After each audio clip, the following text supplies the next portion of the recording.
Oui. Bon, je commence avec un mot de bienvenue à toutes et à tous. Si vous êtes là pour la première fois, le pasteur missionnaire Gilles. Bon.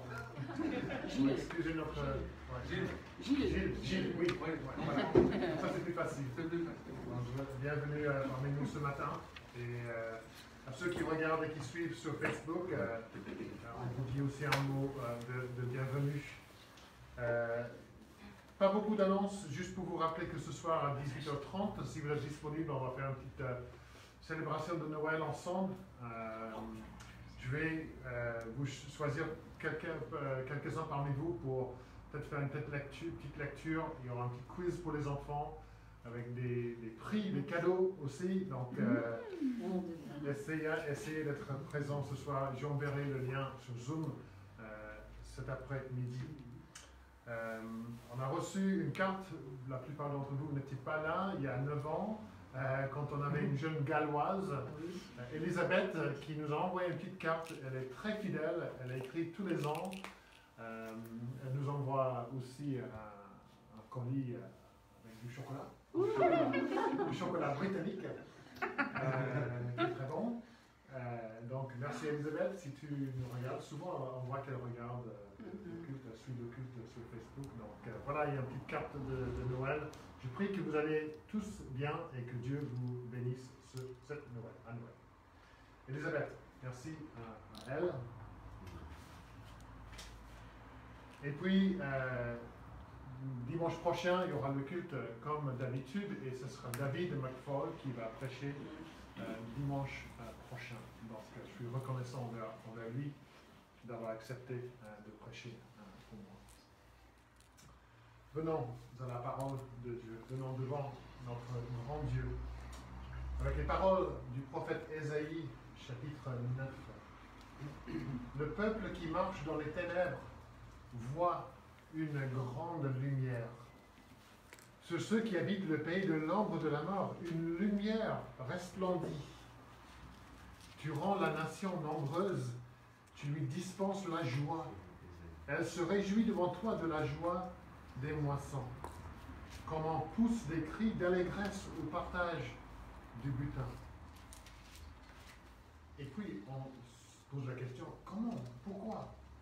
Et le prophète donne la réponse, car le joug qui pesait sur elle, le bâton qui frappait son dos, la massue de celui qui l'opprime, tu les brises comme à la journée de Madian.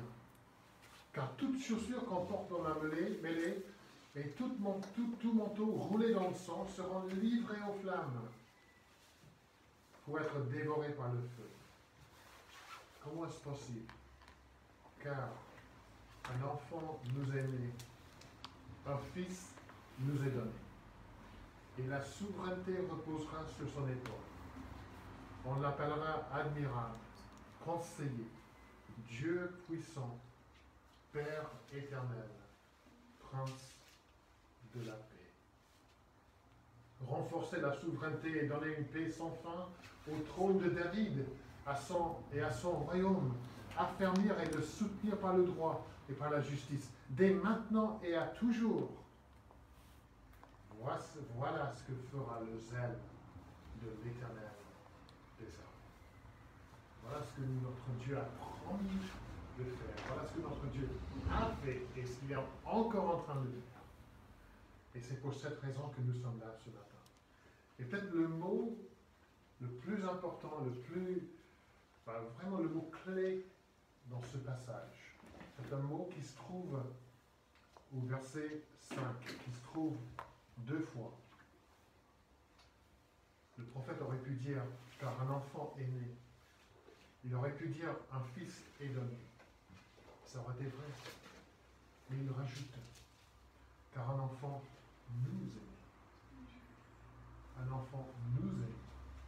Un fils nous est donné. C'est personnel. C'est pour nous. C'est pour tous. Tous ceux qui croient, tous ceux qui viennent par la foi dans la repentance. Nous allons chanter à la gloire de notre Dieu, notre Seigneur. Nous commençons avec deux chants d'affilée.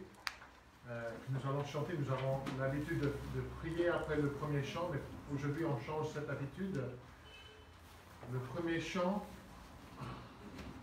le psaume 100, à la page 100. Ô terre, acclame le Seigneur pour le servir dans l'allégresse. Il y a des places devant. Là, il y a des places libres. Pour le servir dans l'allégresse. Viens à lui rempli de ferveur. C'est lui le Seigneur qui est Dieu. Il nous a fait, à lui nous sommes, son peuple et son troupeau nombreux. Va rendre grâce en sa maison. Entre pour chanter ses louanges. C'est ce que nous faisons ce matin. Célébrez-le, bénis son nom. Le Seigneur est plein de bonté. Tout en lui, son miséricorde est constante fidélité. Je vous invite à vous lever. Après, nous allons chanter. Nous resterons debout pour chanter le psaume 67. On change la mélodie du psaume 100 parce que c'est la même mélodie du 67, donc on change. Mais vous allez connaître, j'espère, la mélodie. Si.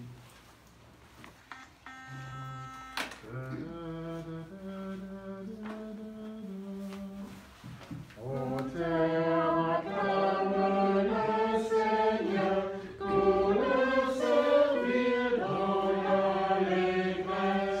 Viens à lui rempli de ferveur, c'est lui le Seigneur qui est Dieu. Il nous a fait, à lui nous sommes, son peuple et son troupeau nombreux. À rendre grâce en sa maison, entre pour chanter ses louanges, célèbre-le, bénis son nom. Le Seigneur est plein de bonté, tout en lui son miséricorde et constante fidélité. Et puis le psaume 67.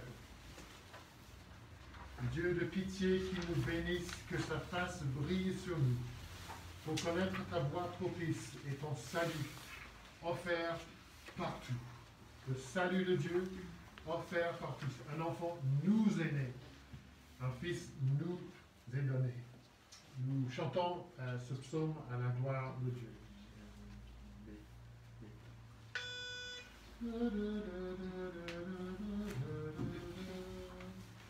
Dieu de pitié qui nous bénisse, que sa face brille sur nous, pour connaître ta voie propice et ton salut offert partout.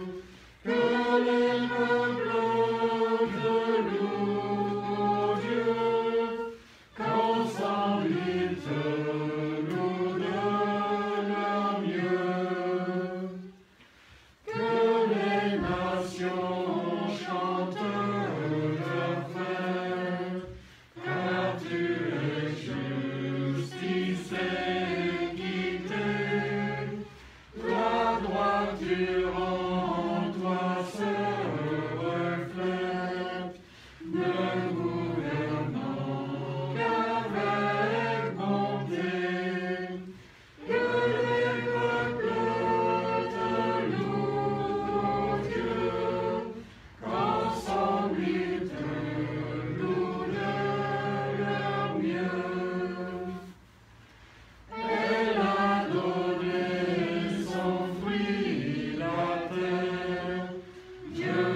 remercions ce matin pour ces magnifiques paroles que tu nous as données pour nous inspirer dans notre louange, pour nous guider dans nos pensées et dans notre adoration de Dieu.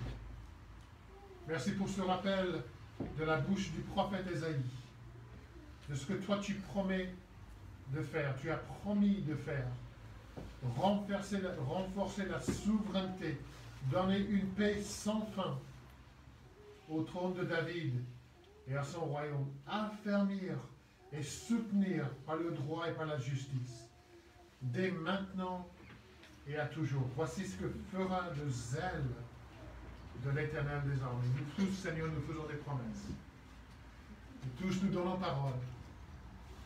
Et malgré nos meilleurs efforts, nous sommes incapables de tenir parole, de respecter toutes nos promesses.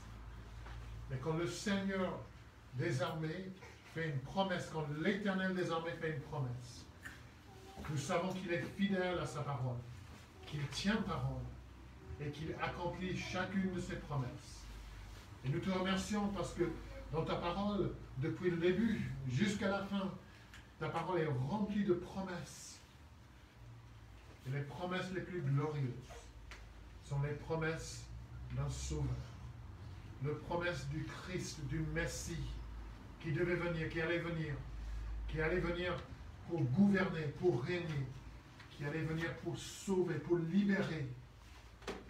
Nous te remercions qu'il y a 2000 ans, ce Christ, ce Messie, ce Sauveur, ce Fils, cet enfant, il est venu dans notre monde. Il n'est pas venu pour rester dans une crèche, il n'est pas venu pour rester petit enfant. Il est venu pour grandir, pour mener une vie d'obéissance parfaite. Une obéissance qui allait l'amener jusqu'à la croix. Cette mort terrible qu'il a subie aux mains des gens méchants, aux mains même de son propre peuple. Mais Seigneur, tout ça, ça faisait partie de ton plan, de ton dessein éternel. Parce que dans la mort de Jésus, par la mort de Jésus sur la croix, tu étais en train d'accomplir des promesses. Là, sur la croix, il a subi la condamnation et la colère de Dieu pour nous qui méritons cette colère, pour nous qui méritons ce jugement. Le Seigneur Jésus l'a accepté, l'a pris sur lui-même. Il a fait ça par amour pour son Père, par amour pour son peuple. Et là, sur la croix, il est mort à notre place. Mais le tombeau n'a pas pu le retenir et nous savons que le troisième jour, il est sorti du tombeau, vivant, victorieux sur la mort, sur le péché, sur le mal. Et nous savons que maintenant, il règne au ciel. Et nous savons aussi, parce que tu l'as promis dans ta parole, nous savons qu'un jour, il va revenir. Il va revenir pour juger. Il va revenir pour gouverner. Et nous le verrons. Nous le verrons. Et nous qui sommes en Christ, nous régnerons avec lui.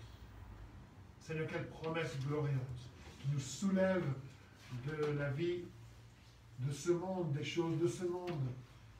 Nous ne voulons pas vivre pour les choses éphémères. Nous ne voulons pas vivre pour les choses qui n'ont aucune valeur. Nous voulons vivre, nous voulons nous investir dans le royaume de Dieu. Nous voulons des trésors au ciel et non pas sur la terre. Donc Seigneur, ce matin, nous venons pour te remercier pour ce fils, pour cet enfant qui était envoyé, qui est né. Et Seigneur, nous le faisons d'un cœur rempli d'allégresse et de joie. Parce que sans lui, nous serions encore dans les ténèbres. Nous serions encore morts dans notre péché. Gloire à Dieu, Père, Fils et Saint-Esprit, pour le salut acquis en Jésus-Christ. Et nous prions pour ta bénédiction sur ce culte ce matin. Merci pour chaque personne présente dans cette salle, pour les autres présents dans l'autre salle. Et nous prions, Seigneur, que où que nous soyons, que ta bénédiction repose sur nous tous, que ton esprit vienne parmi nous, que ton esprit soit à l'œuvre pour parler au cœur des uns et des autres, pour transformer le cœur des uns et des autres. et pour que ton nom soit sanctifié, et pour que ton règne vienne, et pour que ta volonté soit faite, ici sur terre comme au ciel. Et c'est au nom de Jésus-Christ que nous prions toutes ces choses. Amen. Amen. Vous pouvez bien vous asseoir.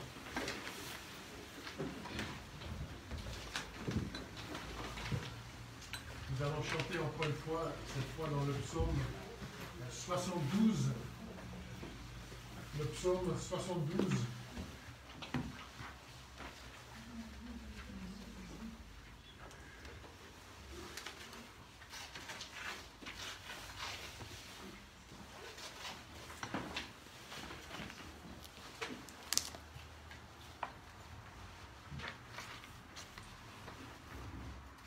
Nous voyons des thèmes qui vont ressortir et dans nos chants et dans notre lecture de la parole.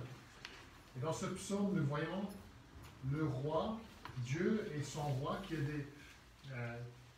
des interactions avec son roi. Dieu donne au roi ton jugement, et oui, on pourrait dire ça c'est le roi David, ou c'est les rois à l'époque de ce psaume, mais c'est aussi le roi Jésus. Nous devons lire, chanter les psaumes à la lumière de Jésus, à la lumière de toutes les promesses sur Jésus.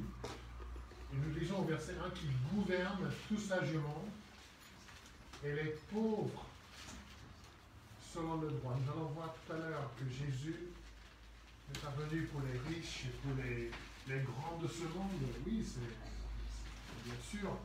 Ça ne veut pas dire que si on est riche, on ne peut pas être disciple de Jésus, pas du tout. Mais ceux qui sont pauvres en esprit, Jésus est venu pour les pauvres. L'annonce de la naissance de Jésus a été faite aux bergers, aux pauvres, aux gens humbles. Et là, nous chantons au verset 7. L'homme appelant, il l'a sauvé. Et le faible que nul secoue. Il a soin de tous les frustrés.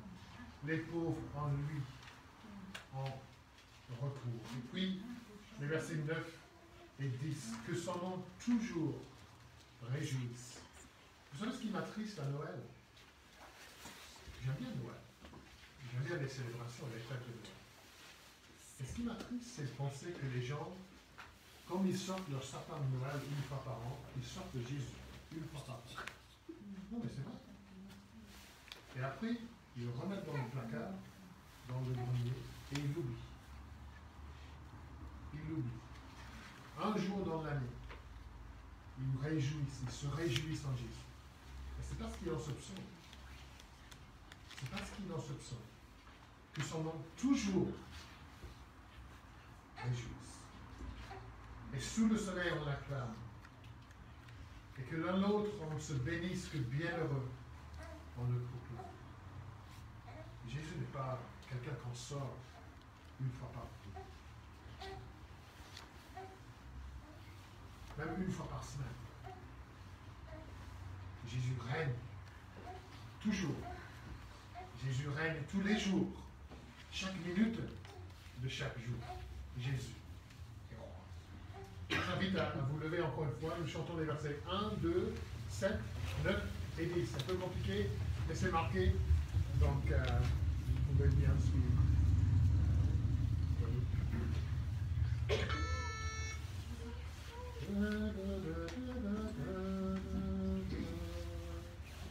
Dieu donnera ton jugement et ta justice au Fils du roi, qui gouverne tout sagement et les pauvres selon le droit.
selon Luc.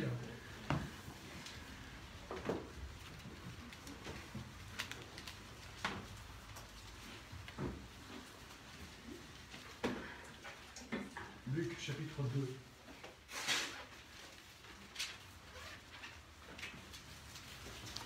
Et nous allons lire jusqu'au verset 20 de ce chapitre.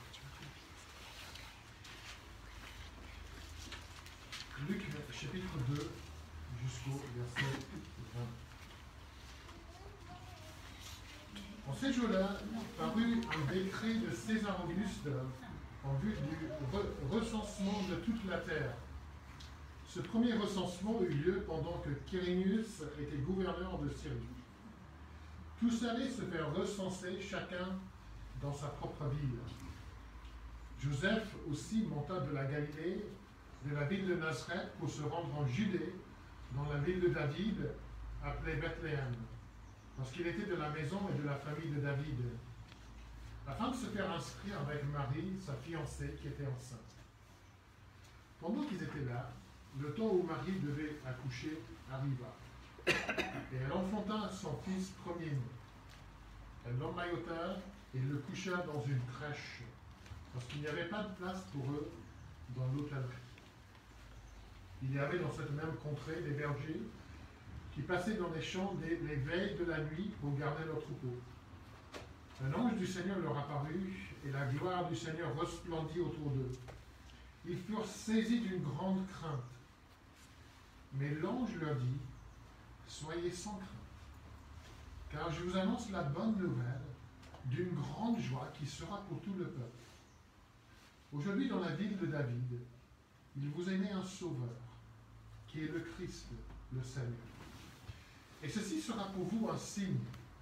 Vous trouverez un nouveau-né, émailloté et couché dans une crèche. » Et soudain, il se joignit à l'ange une multitude de l'armée céleste qui louait Dieu et disait « Gloire à Dieu dans les lieux très hauts, et paix sur la terre parmi les hommes qu'il agrée. » Lorsque les anges se furent éloignés d'eux vers le ciel, les bergers se dirent les uns aux autres « Allons donc jusqu'à Bethléem, et voyons ce qui est arrivé, ce que le Seigneur nous a fait connaître. » Ils y allèrent en hâte et trouvèrent Marie, Joseph et le nouveau-né dans la crèche.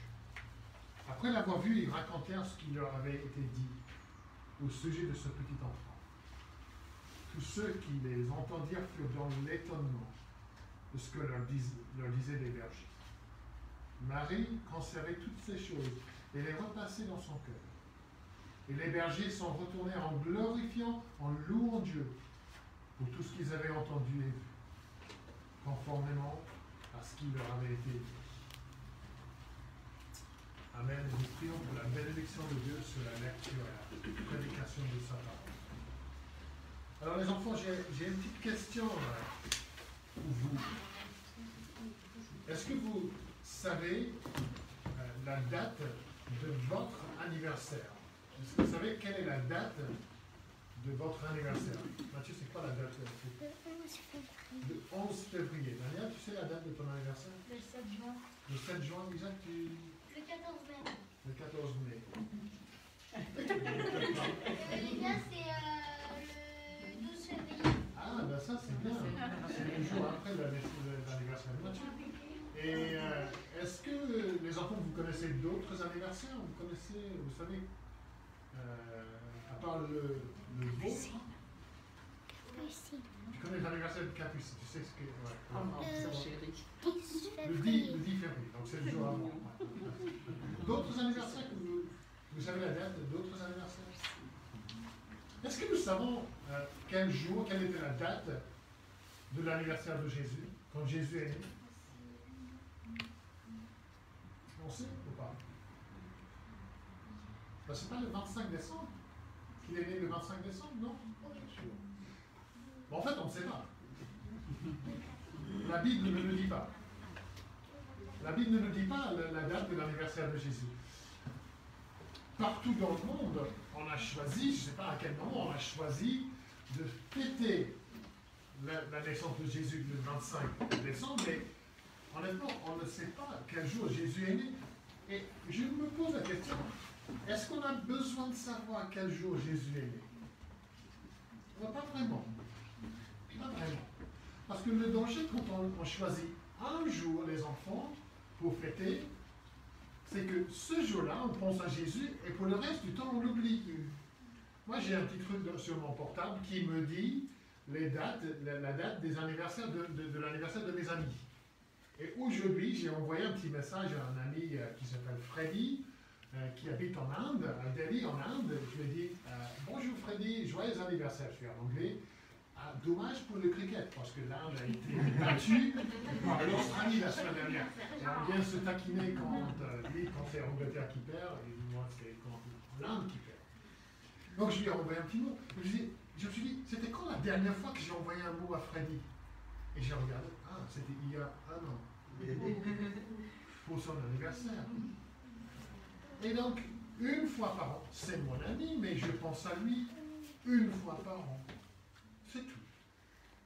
À son anniversaire. Et ce qui est triste, les enfants, ce qui serait triste, ce serait de penser à Jésus uniquement quand on fête son anniversaire. Il y a beaucoup de gens qui font ça, qui vont à Noël, on pense à Jésus, on va peut-être aller à l'église un jour, mais le reste du temps, ils oublient. Et puis un an plus tard, c'est l'anniversaire de Jésus, on va penser à Jésus. Non, c'est pas ce que Jésus veut. Jésus veut régner dans notre cœur, dans notre vie, tous les jours. Tous les jours de l'année. Le 12, le 11 février. Le 12 février. Déjà, j'ai oublié les anniversaires.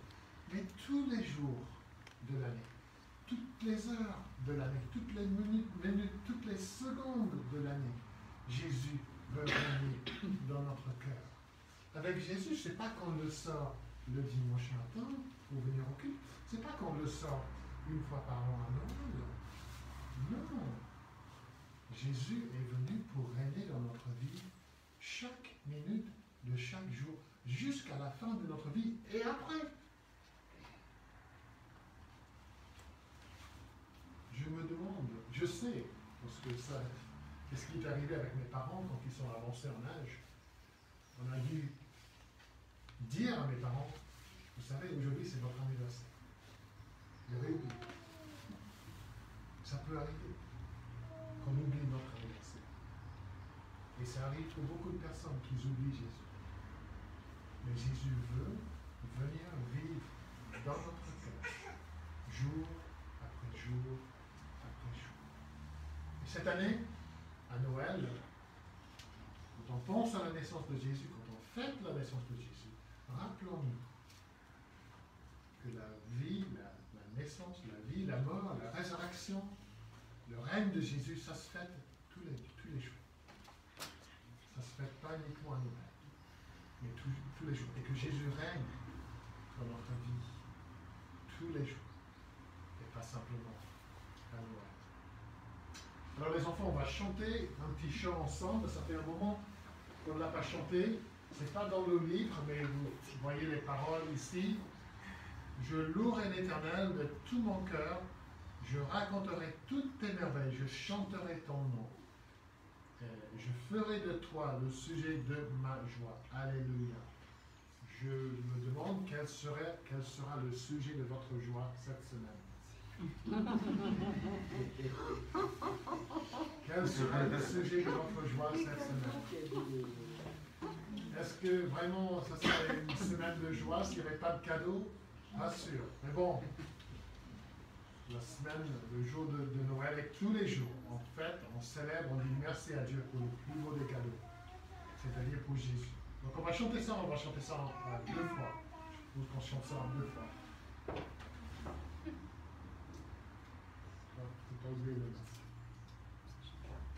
J'espère que ceux qui suivent sur Facebook arrivent à lire. Donc, nous chantons 2 fois. Je louerai l'Éternel de tout mon cœur. Je raconterai toutes tes merveilles. Je chanterai ton nom. Je louerai l'Éternel de tout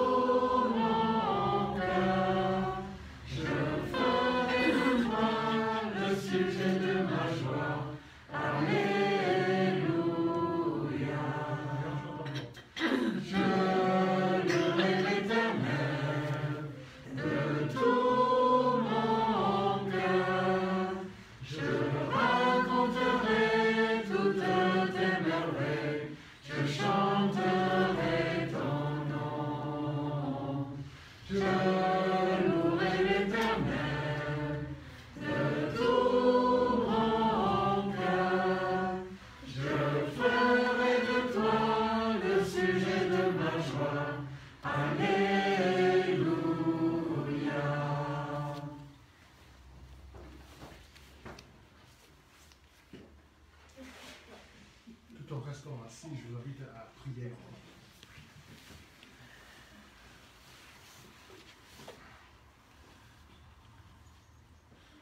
Seigneur, nous sommes des êtres humains qui oublient souvent des choses. Nous oublions qui tu es. Nous oublions tout ce que tu as fait. Nous oublions tout ce que tu fais toujours et tout ce que tu feras. Nous oublions des grandes vérités sur Dieu, sur la vie, sur l'univers, sur l'être humain. Nous oublions qui nous sommes. Et nous ne vivons pas toujours à la lumière de ta parole, de la vérité de ta parole. Nous avons besoin de nous rappeler de ces choses. Et souvent, nous oublions que c'est Jésus qui règne dans notre cœur. C'est Jésus qui est le Seigneur, qui est le Maître. Et nous vivons notre vie comme si Jésus n'en fait pas partie. Et nous voulons te demander pardon. Nous voulons confesser cet oubli. Nous voulons te demander, Seigneur, de nous aider jour après jour à vivre à la lumière de la Seigneurie de Jésus-Christ sur toutes choses. Ce n'est pas que Jésus est Seigneur d'une toute petite partie de notre vie, et ce qui reste, c'est à nous. Jésus est Seigneur de toutes choses, de chaque partie de notre vie. Il règne sur tout. Il est souverain sur tout.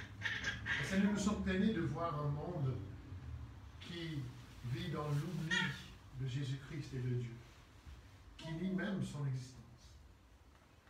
Et nous prions qu'à cette période de Noël, même si les gens ont du mal à savoir ou à reconnaître qui est le vrai Jésus, nous prions que tu te révèles.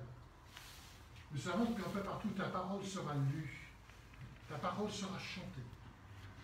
Et nous prions pour les gens qui assistent peut-être à une église une fois par an, qui écoutent des choses à la télé, à la radio une fois par an. Et nous prions pour ta parole. Et nous prions pour l'activité de ton esprit, pour prendre cette parole et pour pénétrer profondément dans le cœur des uns et des autres. Que ce soit un moment où les gens voient, peut-être pour la première fois, la gloire de Dieu en Jésus-Christ. Donc nous prions pour notre monde. Nous voyons un monde en souffrance. Nous voyons un monde qui a besoin d'espoir. Nous voyons un monde qui a besoin d'un sauveur. Et nous prions qu'à cette période de Noël, que Jésus puisse se manifester. Et aide-nous à parler aux uns et aux autres de notre espérance. Aide-nous à témoigner de ce que Jésus a déjà fait pour nous et de ce que Jésus peut faire pour eux aussi. Aide-nous dans les fêtes, en famille, aide-nous dans des moments passés avec les amis, même si c'est limité par les mesures sanitaires, aide-nous dans le contact qu'on a avec les uns et les autres. Aide-nous à témoigner de Jésus. À montrer que Jésus est Seigneur tous les jours, et pas simplement à Noël. Et aide les enfants aussi à comprendre. Nous prions que Jésus règne dans leur cœur, dans leur vie, dans leurs pensées. Et nous prions, Seigneur, que nous ayons la joie de les voir en Christ. Leur péché pardonné. Leur avenir assuré par la foi en Jésus-Christ.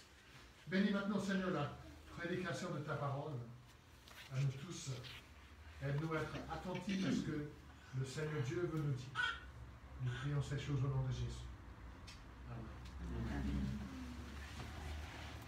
Je vous invite à ouvrir votre Bible à ce passage que nous avons lu dans Luc chapitre 2. Luc chapitre 2, les versets, on a lu jusqu'au verset 20, mais pour ce matin, c'est plutôt les versets 10 à 14 que nous allons étudier, un petit peu les autres versets aussi. Donc je relis les versets 10 à 14. Mais l'ange leur dit, soyez sans crainte, car je vous annonce la bonne nouvelle d'une grande joie qui sera pour tout le peuple. Aujourd'hui, dans la ville de David, il vous est né un sauveur qui est le Christ le Seigneur. Et ceci sera pour vous un signe. Vous trouverez un nouveau-né, émailloté et couché dans une crèche. Et soudain, il se joignit à l'ange une multitude de l'armée céleste qui louait Dieu et disait, gloire à Dieu dans les lieux très hauts et paix sur la terre parmi les hommes qu'il a créés. À la fin de l'année 2020, nous avons besoin, n'est-ce pas, de bonnes nouvelles. Cette année a été pour le monde entier une année d'énormes souffrances et de peine. Et peut-être que la nouvelle que le monde entier veut entendre, c'est qu'on a trouvé un vaccin contre le coronavirus, un vaccin efficace à 100%.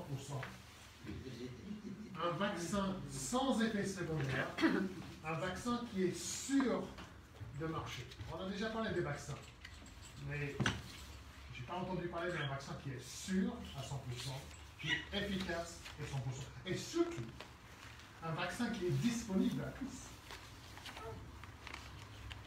Un vaccin qui est sûr de marcher. Et un vaccin qui se fait sans piqûre, ça aussi, ça serait bien. Oui, ça serait bien. Bon, on est prêt à supporter, à subir une petite piqûre. On nous dit qu'il y a des vaccins, mais est-ce que ce sont des vaccins efficaces? Est-ce qu'il y a des effets secondaires indésirables? Et nous savons que pour la plupart d'entre nous, il y aura un délai de plusieurs mois avant de recevoir le vaccin. Donc oui, le vaccin, c'est une bonne nouvelle. Mais il y a quand même des mais. Et c'est souvent le cas avec les bonnes nouvelles, n'est-ce pas? On a des étudiants dans l'église qui cherchent du boulot. Et la bonne nouvelle, j'ai trouvé un boulot, mais c'est à l'autre bout de la France. Il y a une famille qui arrive dans l'église au mois de janvier. C'est génial, mais c'est possible. Les bonnes nouvelles viennent souvent avec un mais. Et au cœur de la foi chrétienne, il y a l'annonce d'une bonne nouvelle. De la meilleure nouvelle qu'on puisse imaginer. Les 4 livres les mieux connus de la Bible s'appellent les évangiles.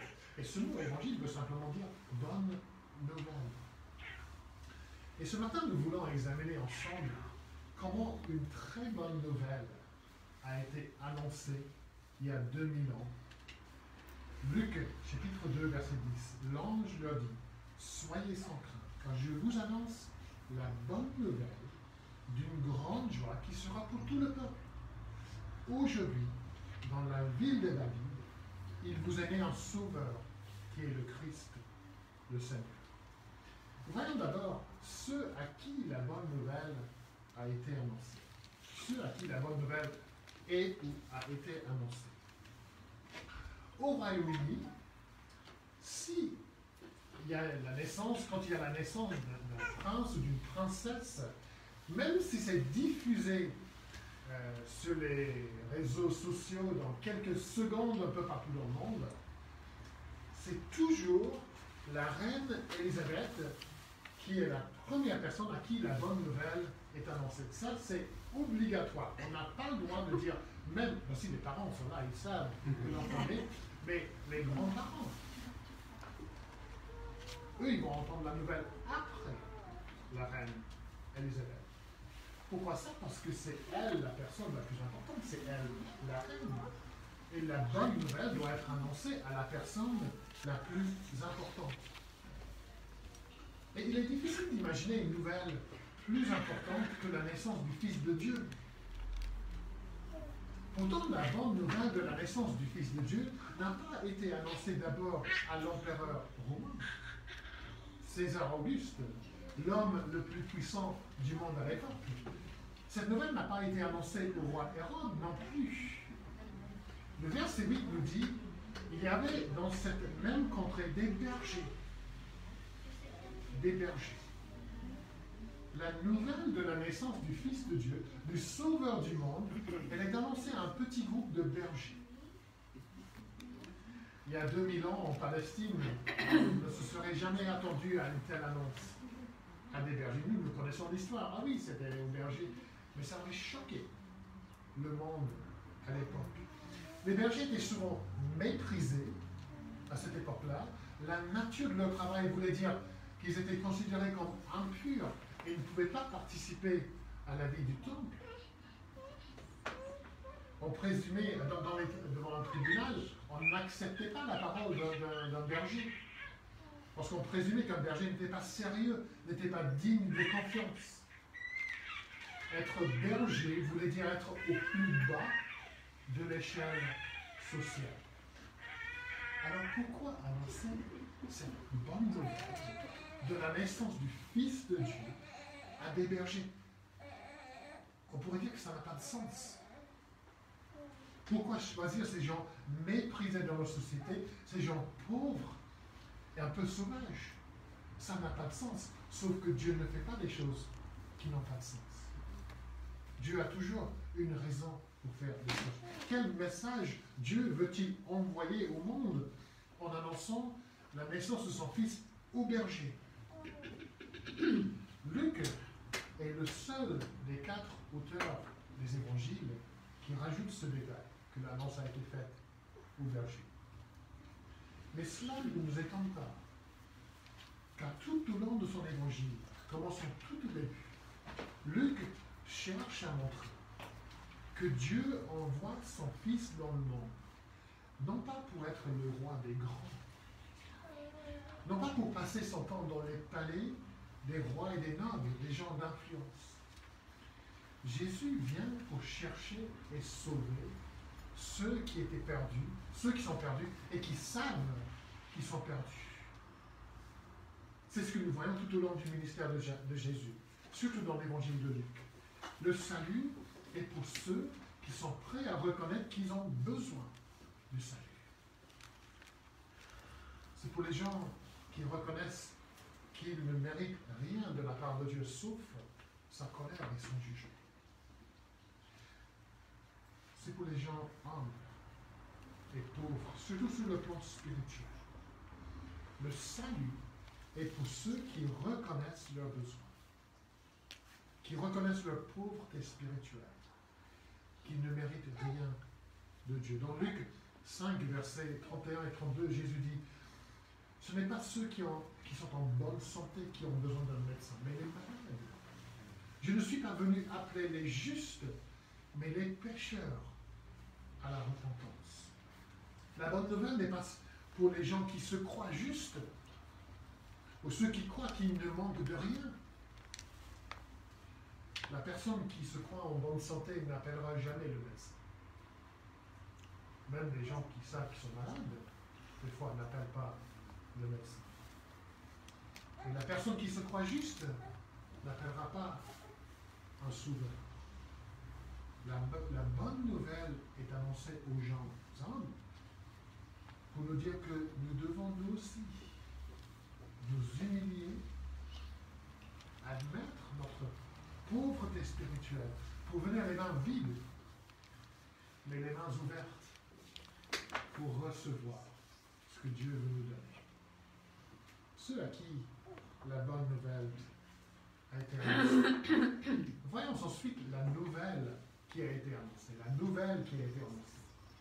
Comme je l'ai déjà dit, à la fin de l'année 2020, pour l'écrasante majorité des gens, la meilleure nouvelle qu'on puisse imaginer, qu'on puisse annoncer, ce serait sans doute la production, le développement d'un vaccin sûr, disponible, efficace, qui nous permettra de dire au revoir à ce fameux virus, le coronavirus. Le monde entier cherche une solution. Dans chaque pays, on cherche une solution pour nous sauver de la crise sanitaire. Et les habitants de la Judée il y a 2000 ans, qu'est-ce qu'ils auraient cherché comme bonne nouvelle? Si on leur avait demandé quelle serait la meilleure nouvelle que vous puissiez entendre, qu'est-ce qu'ils auraient dit?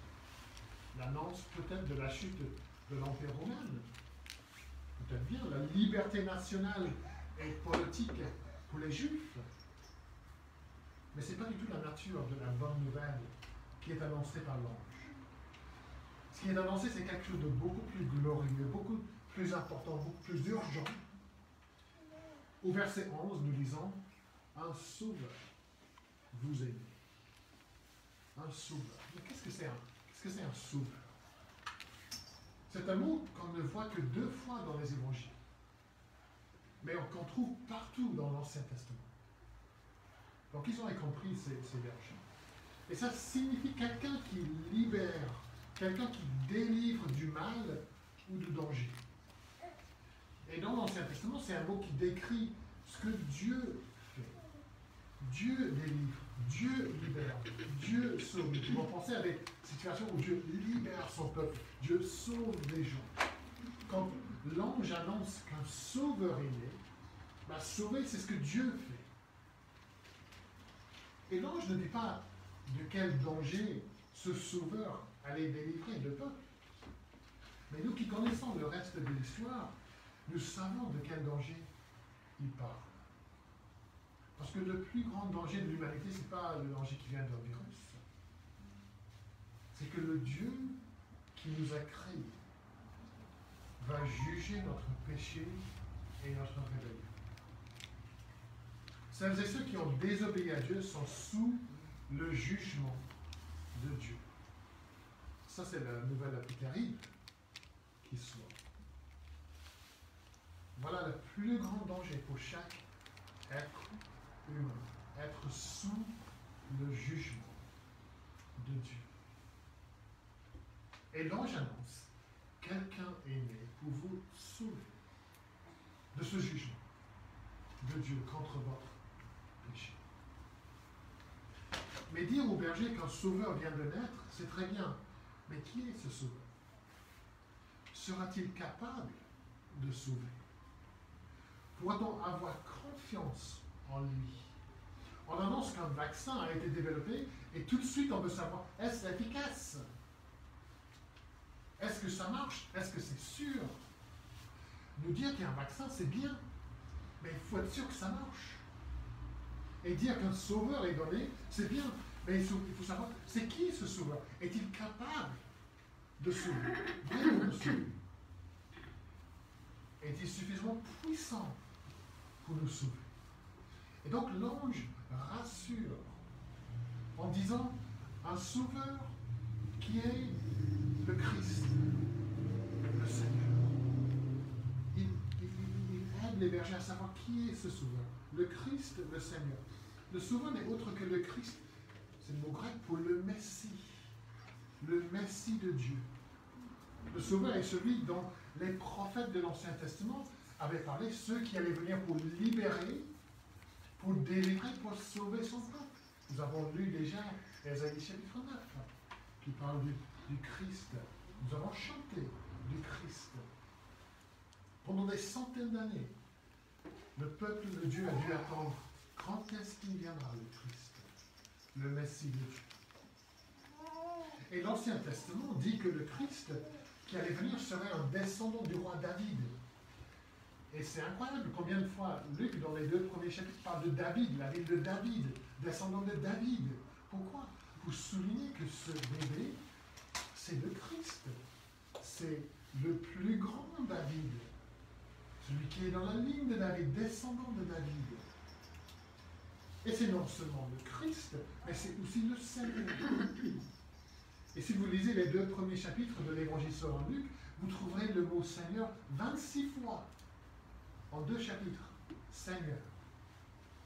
Et 25 fois, ça parle du Seigneur Dieu, le Tout-Puissant, le Créateur, le Dieu d'Israël, celui qui avait donné sa loi, ses commandements, celui qui avait envoyé ses anges, le Dieu souverain, glorieux, exalté et béni. Et le mot Seigneur, c'est le mot qui est traduit l'Éternel dans l'Ancien Testament. C'est Dieu. C'est Yahvé, Yahovah. L'ange est en train d'annoncer une incroyable nouvelle quand il rajoute ces mots. Le Christ, le Seigneur. Celui qui vient de naître, c'est Dieu lui-même. Le Dieu de l'univers est devenu un être humain. Le Créateur de l'univers est couché dans une crèche. Dieu vient de se faire chair. Dieu lui-même est venu pour sauver, pour délivrer. Ça, c'est une bonne nouvelle. Mais il y a un petit mot dans le verset 11 qui rend cette nouvelle encore plus merveilleuse pour les bergers. L'ange ne dit pas « il est né un sauveur », il dit « il vous est né un sauveur ». Il est né pour vous, pour votre bien. Il est né pour être votre Seigneur, pour vous libérer, pour vous délivrer, pour vous sauver. C'est une bonne nouvelle personnelle. Souvent à la télé, on entend des bonnes nouvelles, surtout au journal de 13 heures. Nous, nous aimons regarder le journal de 13 heures. Si vous aimez la bonne nouvelle, regardez le journal de 13 heures. Si vous aimez la mauvaise nouvelle, regardez le journal de 20 heures. Il y a quand même une grande différence. Il peut y avoir une bombe atomique à Paris, mais avant de commencer avec la bonne nouvelle qu'on a trouvé un boulanger pour le petit village en Dordogne. C'est la bonne nouvelle. Mais souvent, c'est pas personnel. Ça ne me touche pas, moi. Je suis content pour les habitants de ce village qu'ils aient trouvé un boulanger. Mais ça ne me touche pas, moi. Mais l'ange dit, il vous est né un sauveur. Et au verset 10, nous voyons que c'est un sujet de joie pour tout le peuple.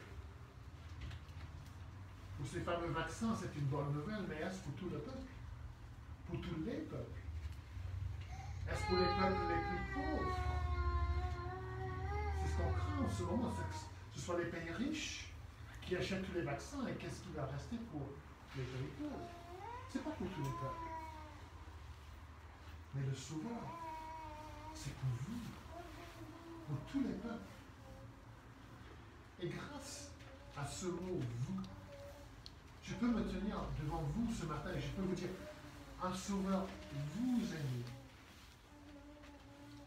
Je peux aller dans les rues de Nantes, d'Orvaux, vous aussi, chez les voisins, dans la famille, et vous pouvez dire, un sauveur vous est né. Son salut vous est offert. Nous avons vu, n'est-ce pas, dans la vie d'Abraham, que la bénédiction serait pour toutes les nations. Nous avons vu ça aussi dans le livre des Actes, où Jésus envoie ses disciples jusqu'aux extrémités de la terre, dans toutes les nations, pour annoncer cette bonne nouvelle. Un sauveur vous est né. Mes amis, peut-être qu'il y a beaucoup de nouvelles que vous aimeriez entendre, mais celle-ci est de loin la meilleure que vous puissiez entendre. L'ange dit que c'est une nouvelle d'une grande joie. La plus grande joie. Jésus-Christ est né pour nous sauver de notre péché. C'est une nouvelle qui change tout. Ici-bas et pour toute l'éternité. La nouvelle qui est annoncée. Et puis pour terminer, la bonne nouvelle confirmée. La bonne nouvelle confirmée. Ces versets devant nous sont sans doute parmi les versets les mieux connus de la Bible. Je les ai lus, je les ai entendus des centaines de fois. Et peut-être c'est peut-être à cause de ça que c'est facile d'oublier l'immensité de l'apparition de l'ange au berger. C'était quand la dernière fois que vous avez vu un ange? Enfin, jamais. Enfin, les bergers non plus. Il ne faut pas penser, ah oui, ils voyaient les anges tous les jours. Non. Pour eux, c'était la première fois de voir un ange. Ils n'auraient jamais vu un ange. Donc, pas étonnant de lire dans le verset 9 qu'ils furent saisis d'une grande crainte. Nous aussi, nous aurions été saisis d'une grande crainte. Comment comprendre tout ce qu'ils voient? Comment comprendre tout ce qu'ils entendent? Une bonne nouvelle, un sauveur, le Christ, le Seigneur. Ils auraient eu beaucoup de mal à comprendre tout ça.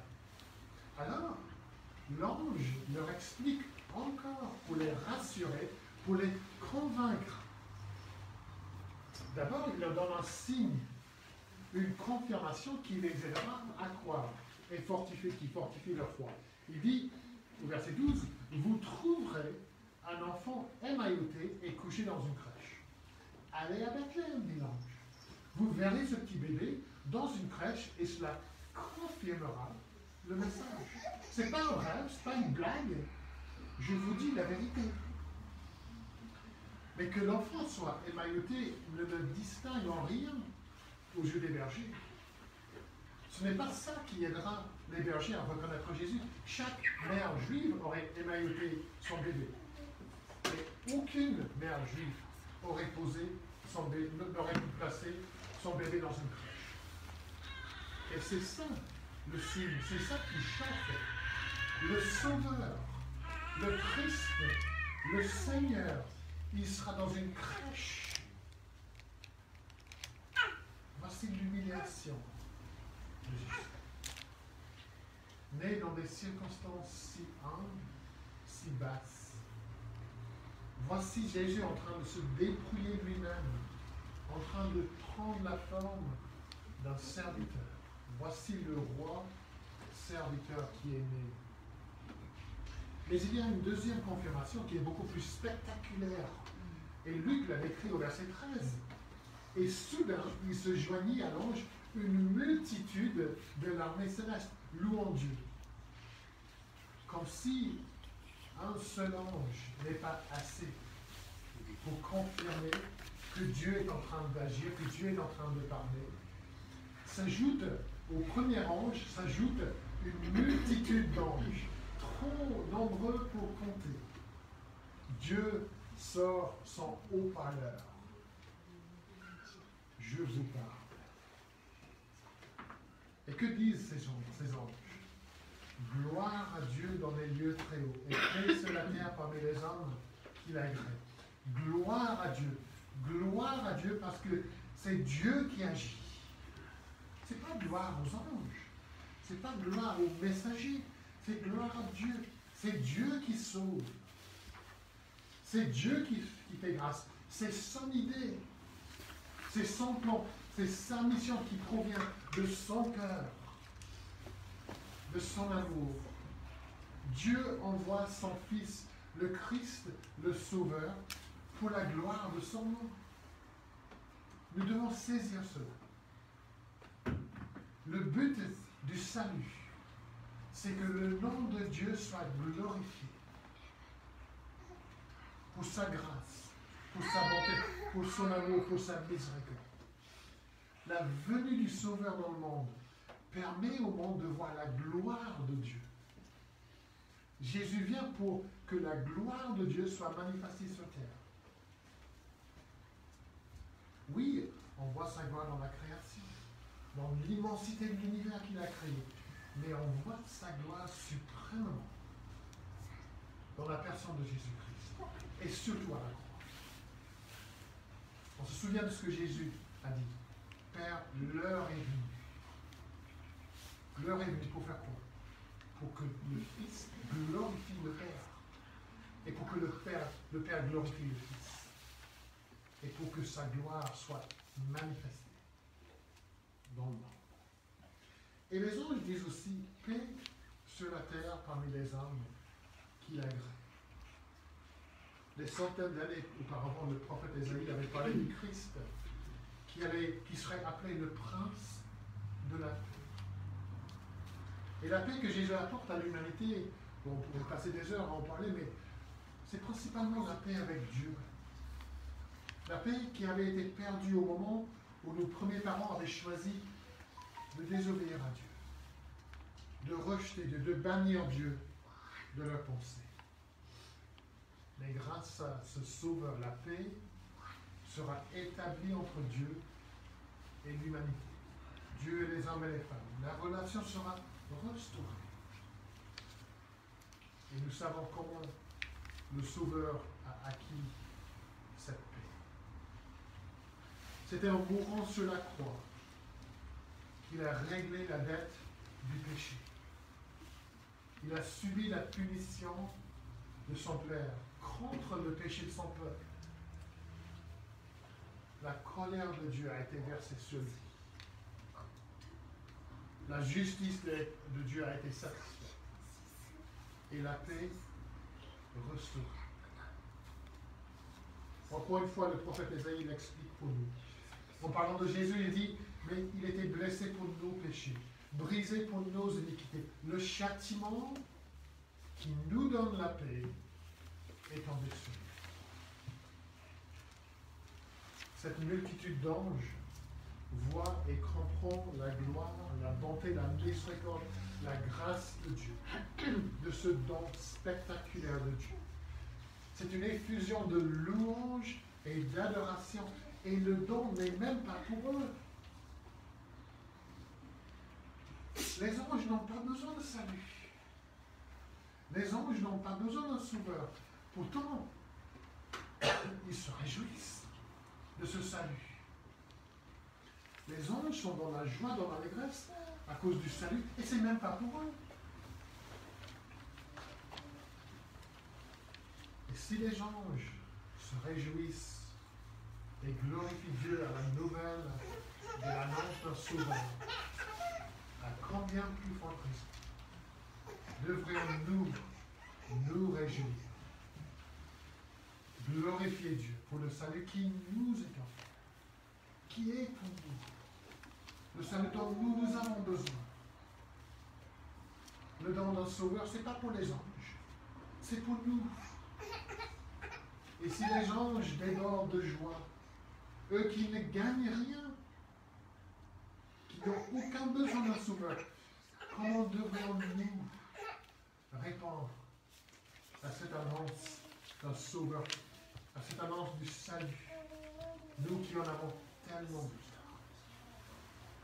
Comment devrions-nous répondre à cette annonce de paix, de pardon, de salut? Les bergers nous montrent comment répondre, comment réagir.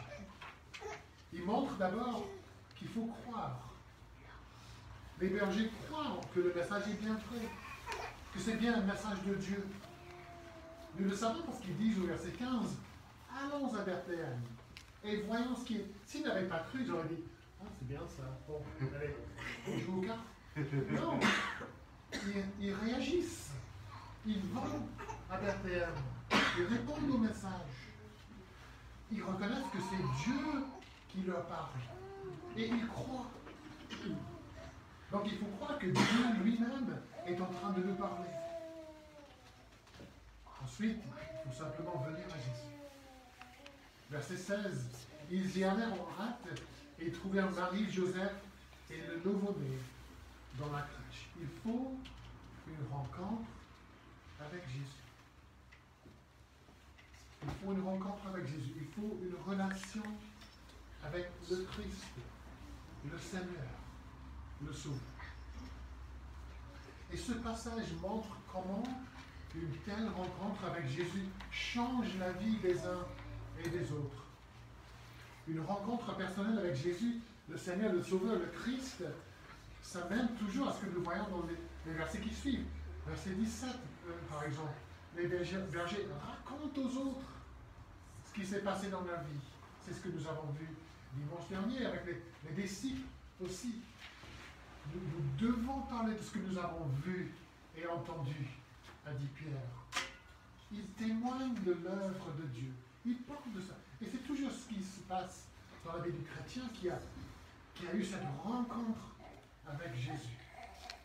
Et puis le verset 20, les bergers rentrent à leur vie de berger, leur vie d'avant, mais ils rentrent transformés. Ils font le même boulot, mais dans leur fort intérieur, tout a été changé, tout a changé. Ils reprennent leur vie, mais ils le font en glorifiant et en louant Dieu. Et cette rencontre avec Jésus ouvre leurs yeux et ouvre leur cœur pour voir la gloire de Dieu. Et ils sont changés pour toujours. Ce matin, nous avons rencontré le Christ. Dieu nous a parlé. Je ne suis pas un ange, mais le mot ange, en fait, le mot grec, peut aussi être traduit messager. Et je suis un messager. Et je vous ai annoncé cette bonne nouvelle. Cette nouvelle nous a touchés. J'espère. Retournons maintenant à notre vie dans ce monde, en paix avec Dieu, et en le glorifiant, et en le louant de ce qu'il a fait. L'annonce d'un vaccin sûr, efficace et disponible pour tous, ce serait vraiment une bonne nouvelle. Mais en Jésus-Christ, nous avons un sauveur sûr, efficace à 100% et disponible pour tous. Nous lisons dans Hébreux 7, 25. Il peut aussi sauver parfaitement ceux qui s'approchent de Dieu à travers lui. Il sauve parfaitement ceux qui croient, tous ceux qui viennent à lui. Amen. Passons quelque temps dans la prière, dans la louange, dans l'adoration de ce Sauveur, de ce Christ qui est né il y a 2000 ans. Glorifions Dieu, louons Dieu ensemble. C'est un temps de prière ouvert à tous. Donc, si vous avez envie de prier, je vous invite, comme l'Esprit vous guide, de prier. Seigneur, merci pour cette magnifique nouvelle qui a été annoncée il y a 2000 ans. Et c'est grâce à cette nouvelle que nous sommes là ce matin. C'est grâce à ce bébé qui est venu dans le monde, Dieu qui s'est fait chair, qui est devenu homme, qui a vécu la vie parfaite du Fils de Dieu, de l'homme Dieu, et qui est mort sur la croix. C'est grâce à lui que nous sommes là. C'est grâce à lui que nous sommes là pour te glorifier.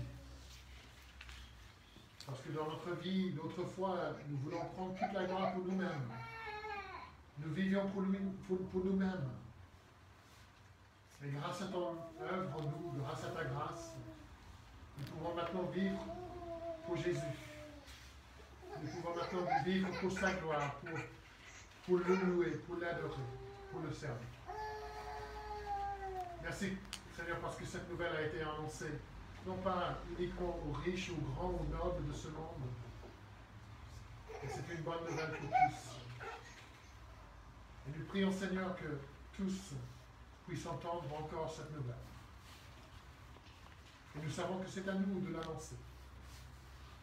Tu envoies tes messagers comme tu as envoyé tes anges. Mais c'est vrai que nous sommes moins impressionnants que des anges. Mais nous avons quand même ce privilège de pouvoir dire aux autres, un sauveur vous est né, le Christ, le Seigneur. Que ton nom soit glorifié dans notre cœur, dans notre vie, dans la vie de notre Église, ici à Nantes, en France, et partout dans le monde. Que ton peuple se lève pour te glorifier et pour annoncer cette bonne nouvelle. Et c'est au nom de Jésus que nous prions. Amen. Seigneur, dans ton grand amour, tu nous as envoyé un messager, ton propre Fils, qui est venu vivre comme un être, comme un homme, mais qui est venu racheter nos péchés en mourant et surtout en ressuscitant. Merci pour ce sacrifice, Seigneur. Aide-nous dans la vie de tous les jours à être tes messagers comme les bergers l'ont été dans ce récit. Aide-nous à parler de toi, Seigneur, peut-être en distribuant les calendriers, mets dans notre bouche les mots justes pour toucher le cœur de ceux que tu veux voir venir à toi, Seigneur. Merci pour tout cet amour que tu donnes. Au nom de Jésus. Amen. Amen.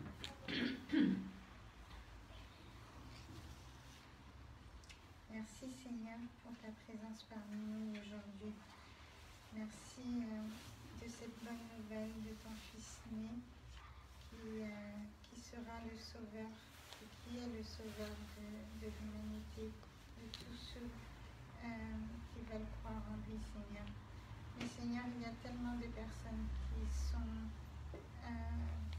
perdus, qui nient ton existence, qui ont du mal à croire, alors je t'en prie. Par ton Esprit Saint, touche leur cœur. Seigneur, le plus beau cadeau que nous pouvons nous faire et faire à toutes ces personnes qui sont loin de toi, c'est de prier. Et ça, on peut le faire tous les jours et non pas que le jour de recevoir des cadeaux, le jour de la naissance de Jésus. La prière est importante chaque jour et c'est notre arme et notre force que tu nous as donnée par ton Esprit Saint, Seigneur. Seigneur, je te prie également pour ma fille Victoria qui va faire la route, qui vient juste de partir de Limoges, qui va venir, et c'est la première fois qu'elle fait la route toute seule. Alors je te prie de veiller sur elle, même si elle n'a pas conscience que tu es avec elle, qu'elle puisse arriver en bonne santé, sans accident, sans panne, Seigneur. Je te la remets entre tes mains. Je te prie, Seigneur, au nom de ton Fils Jésus.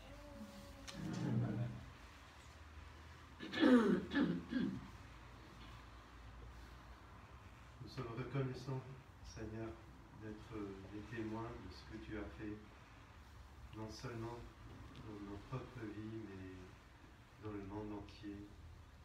Quand on voit en arrière, au passé, Seigneur, on voit le grand salut et le message de la vérité qui ne peut pas être écrasé ou éteint. Et Seigneur, merci pour le futur devant nous, nous qui sommes parmi ton peuple. Et nous voulons prier ce matin, Seigneur, pour nos proches qui n'ont pas encore cru ce grand salut, ce grand message de l'amour et de la vérité de Dieu. Donc nous prions ardemment, Seigneur, pour ceux qui sont dans nos cœurs, les maris, les croyantes et les femmes pas encore dans la foi, Seigneur, de ceux que nous connaissons, même de nos propres familles.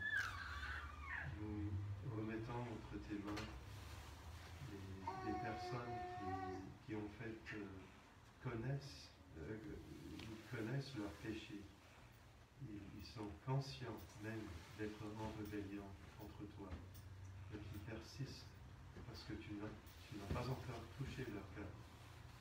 Et Seigneur, que nous soyons encore tes témoins dans nos actions, dans la parole de Dieu qui sort de notre bouche, de nos bouches. Et Seigneur, que tu sois à l'œuvre dans cette période qui est vraiment une période spéciale où, Seigneur, nous sommes convaincus que tu puisses œuvrer de nouveau dans ce monde. Et Seigneur, nous prions également pour Monique, cette femme qui a tant de besoins en ce moment. Nous prions que tu lui donnes ce qu'il lui faut, Seigneur. Et aussi pour Morgane, nous prions que tu touches son cœur, Seigneur. Que ta grâce soit rendue visible à ses yeux, au nom de Jésus. Amen. Amen.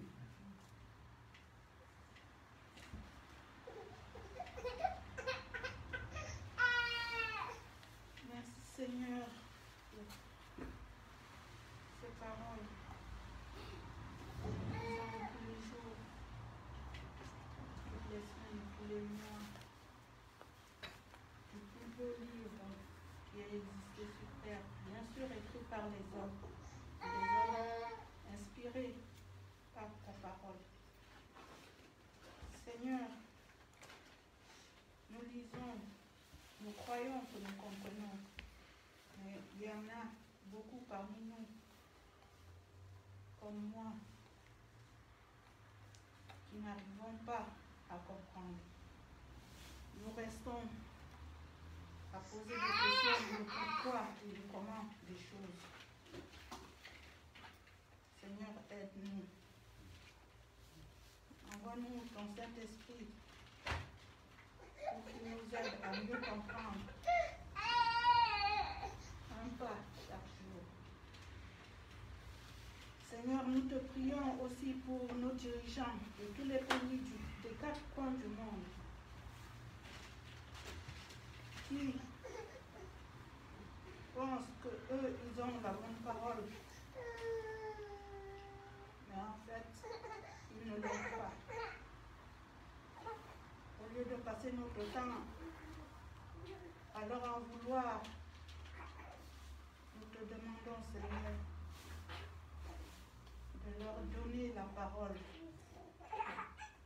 pour qu'ils dirigent ce monde que tu leur as permis de diriger, pas pour leur gloire, mais pour ta gloire à toi, Seigneur.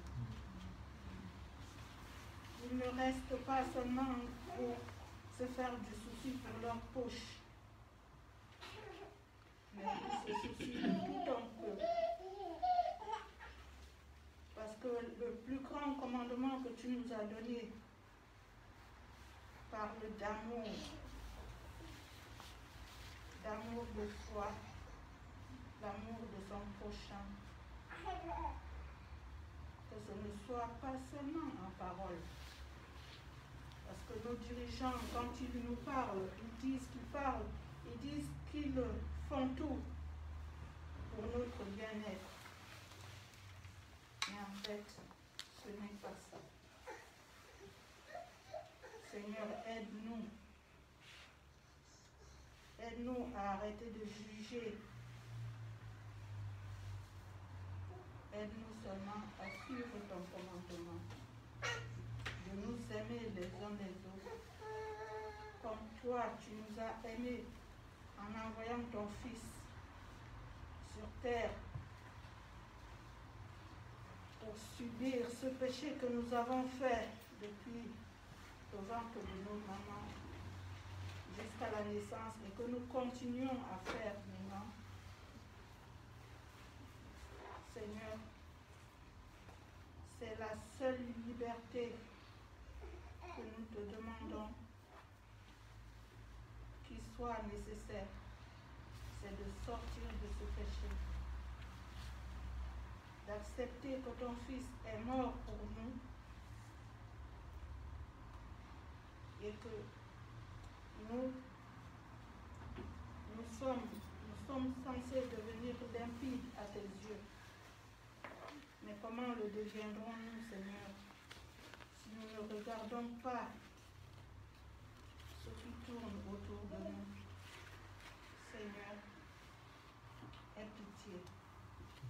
Aie pitié, Seigneur, au nom de ton Fils Jésus-Christ. Nous te le demandons, car tu as dit que tout ce qu'on te demandera à son nom, tu nous le donneras.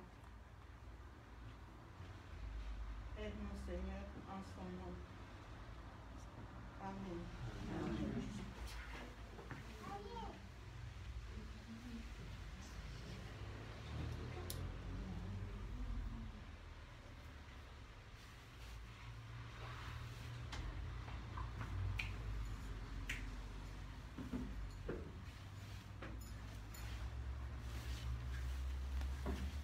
Seigneur, nous savons que dans les jours qui viennent, plusieurs parmi nous vont voyager, vont aller passer du temps en famille. D'autres personnes vont venir chez nous. Nous pensons notamment à Mike et Priscilla qui sont toujours aux États-Unis, qui auraient bien aimé rentrer hier ou avant-hier, mais qui doivent encore passer un peu de temps à cause des difficultés des vols. Donc nous prions que ce soit possible pour eux de rentrer le plus tôt possible. Nous prions pour tous ceux qui vont voyager, qui vont passer du temps en famille. Garde-nous et protège-nous du virus, du danger et des attaques du malin aussi. Garde-nous proches de toi dans les jours qui viennent. Garde nos yeux fixés sur toi, fixés sur ton Fils Jésus. Et aide-nous en toutes choses. Aide-nous à briller pour toi. Aide-nous, Seigneur. Nous voulons être des lumières du ciel et de lumière pour toi. Aide-nous en toutes ces choses à rendre gloire à ton nom. C'est au nom de Jésus que nous prions. Amen. Nous allons chanter de notre Seigneur, de notre Christ, de notre Dieu, le psaume 96.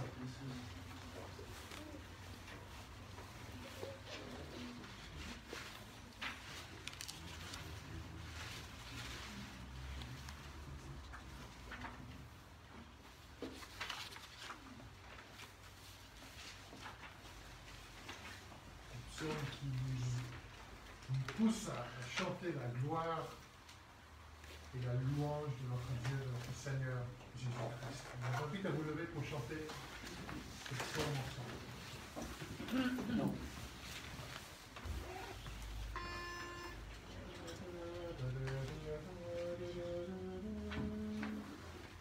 Chantez au Seigneur une nouvelle chanson. Chantez au Seigneur à toute la terre. Chantez au Seigneur, bénissez son nom. À travers les jours, dites son salut. Annoncez sa gloire au milieu des peuples. Et chaque merveille aux yeux des tribus. Le Seigneur est grand et loué soit-il. Au-dessus des dieux, il est redoutable. Son vanité est anéantie. Mais lui, le Seigneur, a créé les cieux. Splendeur et beauté brillent sur sa face. Force et majesté se voient au sein Dieu. Rendez au Seigneur en toute maison. Rendez au Seigneur l'honneur, la puissance. Rendez au Seigneur la gloire à son nom. Offrez vos présents dedans ses parvis.